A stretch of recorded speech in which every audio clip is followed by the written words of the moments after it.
Na wakumbusha tu wakali kibao walishazika ndoto zao siku ya harusi, kisha wakafuata wenyewe kwa kutembea wafu walio hai kabla ya siku yao ya kuwazika ndani ya futi 6 kabla ya muda wao kufika. Ndoa hizo, maamuzi madogo sana ya kifala kwa kufuata matamanio yako yanakutoa kwenye ramani mwanangu. Nakukumbusha usichanganye hisia na maamuzi ya kumpata mwenza kabisa. Usichanganye, utakuwa umekwisha. Usibuluzwe na mandinga majumba. Siku hizi wanaume kwa wanawake wote kuzisaka tunaweza, unajua ile.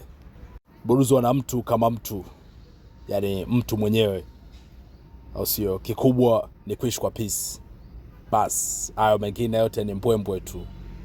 Washikaji kibao sasa hivi majumba mandinga wanaona ni shai, yani wameshagawana vyumba zamani, wengine wana miaka 10, 20 hawapigi mikasi na wanatoka nyumba moja.